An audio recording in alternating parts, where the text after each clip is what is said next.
Baik, dimulai ya. Assalamualaikum warahmatullahi wabarakatuh.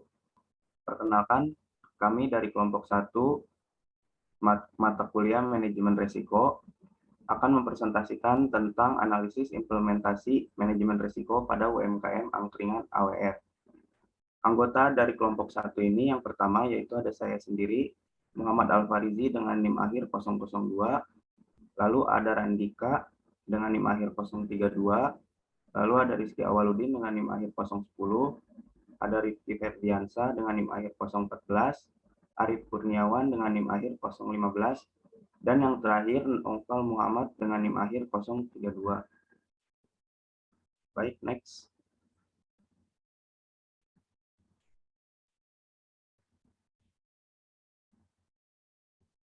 Ya, selanjutnya di sini ada profil UMKM. Nama UMKM ini yaitu Angkringan AWR dengan pemilik varian tahun berdiri 2019. Alamatnya ada pada Jalan Gandawijaya nomor 1 Cimahi Tengah, Cimahi, Jawa Barat. Lalu jenis usaha ini UMKM ini yaitu angkringan atau kuliner. Profil produk yaitu makanan yang dijual meliputi nasi kucing, gorengan, sate usus, ayam, sate telur puyuh, ayam goreng atau ayam bakar dengan rempah-rempah, dan sate olahan seafood.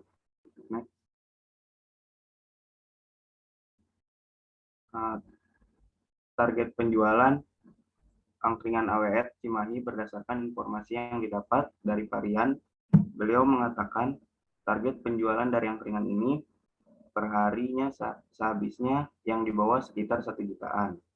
Dengan demikian, target penjualan dari angkringan AWR Cimahi per hari 1 juta, lalu diakumulasikan jika setiap bulan itu 30 juta. Next. Baik, selanjutnya akan dijelaskan oleh teman saya yaitu Randika. Dipersilakan pada Randika.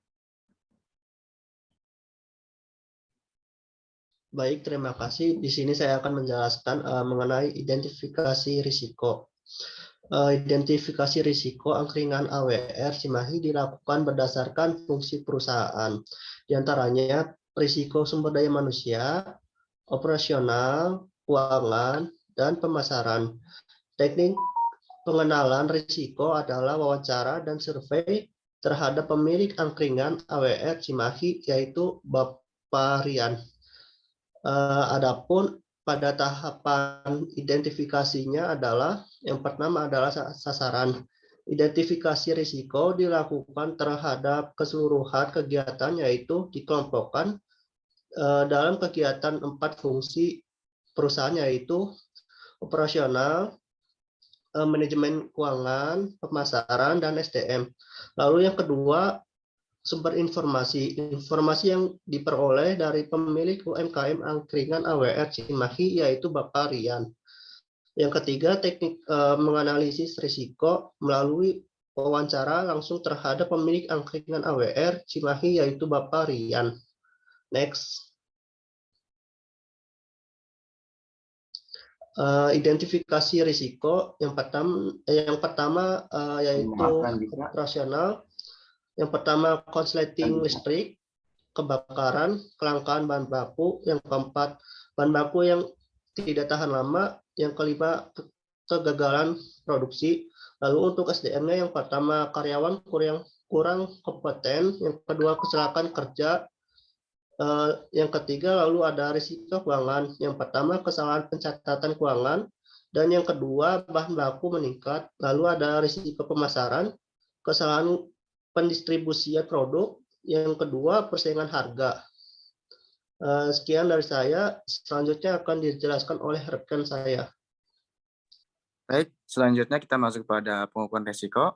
Dimensi yang diukur ialah yang pertama, besaran frekuensi kerugian, yang artinya berapa kali terjadinya suatu kerugian selama satu periode tertentu. Lalu untuk kedua, yang berikutnya, tingkat kegawatan atau severity atau keparahan dari kerugian-kerugian tersebut. Artinya, untuk mengetahui berapa besar pengaruh dari suatu kerugian terhadap kondisi perusahaan, terutama kondisi finansialnya. Lalu di sini yang pertama ada skala pengukuran. Di sini ada frekuensi dan skala.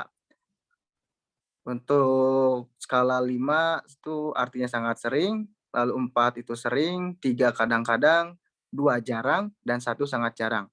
Lalu untuk tingkat kegawatan atau severity, tingkat signifikannya yang sangat besar itu diberikan poin 5, besar itu 4, sedang itu 3, kecil 2, dan sangat kecil 1. Baik, selanjutnya akan dilanjut oleh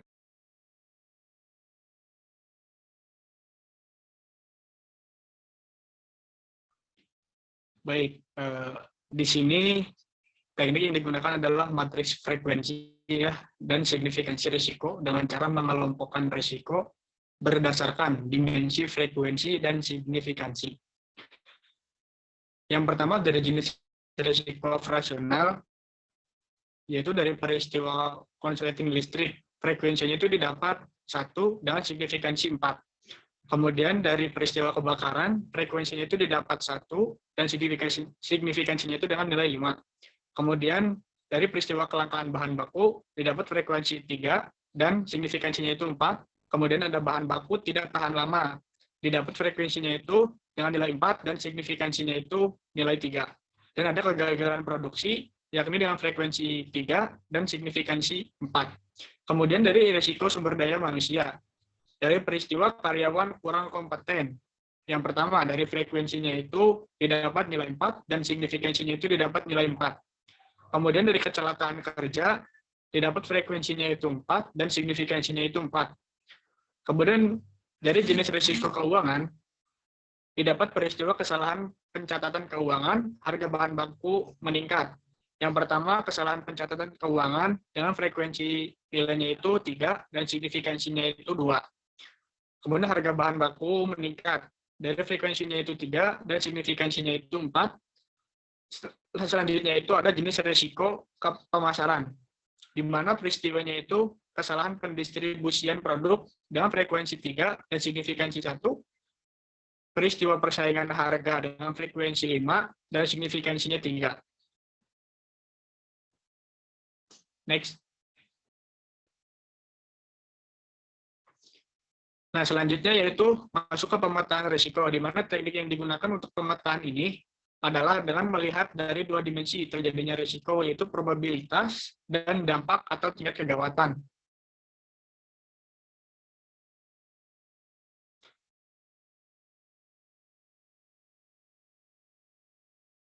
Yang pertama dari jenis risiko operation, didapat probabilitas rendah, rendah, sedang, rendah, dan sedang. Kemudian dampaknya itu keempat dari peristiwa ini mendapat dampak yang tinggi, terkecuali kegagalan produksi itu mendapat dampak dengan kategori sedang. Kemudian ada risiko SDM, di mana karyawan kurang kompeten yang memiliki probabilitas tinggi dan dampaknya pun sangat tinggi. Yang selanjutnya itu ada kecelakaan kerja, masih di risiko SDM yang probabilitas tinggi dan dampaknya pun tinggi. Kemudian ada risiko keuangan, dari kesalahan pencatatan keuangan mendapat probabilitas sedang dengan dampak yang rendah. Risiko keuangan, harga bahan baku meningkat dengan probabilitas sedang dan dampaknya tinggi. Kemudian dari risiko pemasaran, kesalahan pendistribusian produk dengan probabilitas sedang dan dampak yang rendah. Kemudian ada persaingan harga dengan probabilitas yang sangat tinggi dan dampaknya sedang.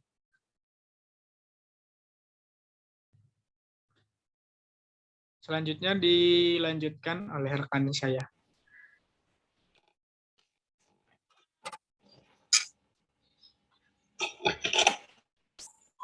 Baik, setelah dijabarkan, berikut diagram pemetaan risiko.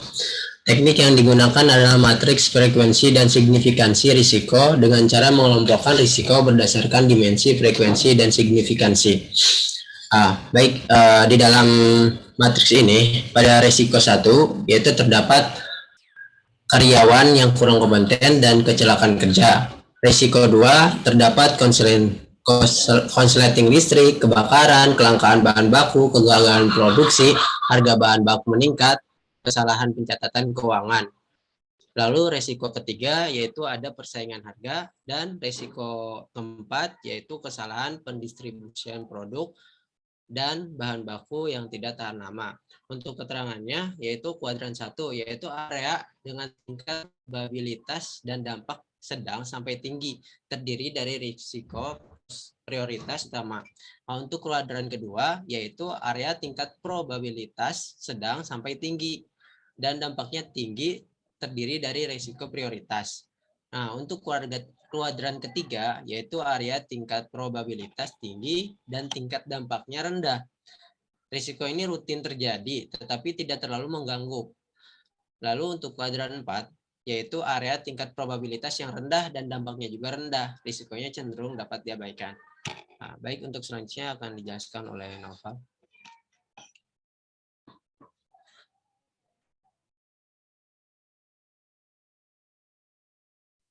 Selanjutnya ada teknik pengendalian risiko. Kuadran 1 yaitu karyawan kurang kompeten dikendalikan dengan risk control melalui pelatihan pembuatan SOP. Hal ini juga untuk risiko kegagalan produksi dan kesalahan pendistribusian. Kuadran 3. Kecelakaan kerja dikendalikan dengan risk control melalui penyediaan APD dan pengecekan alat-alat produksi yang berpotensi menyebabkan kecelakaan kerja.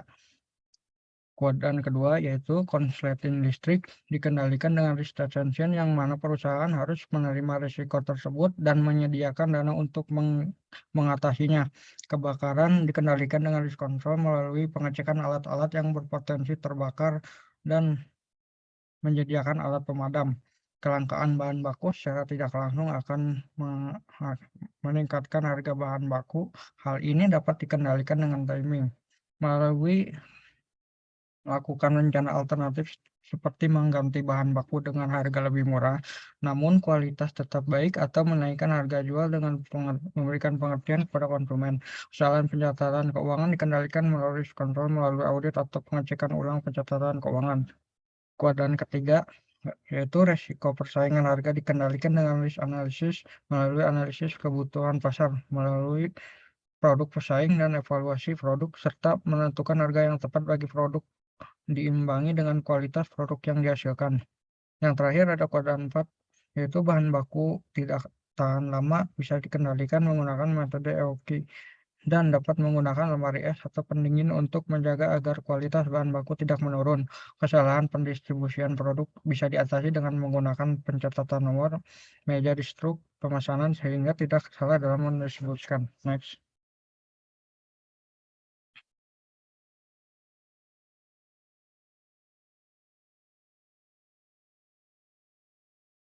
Next,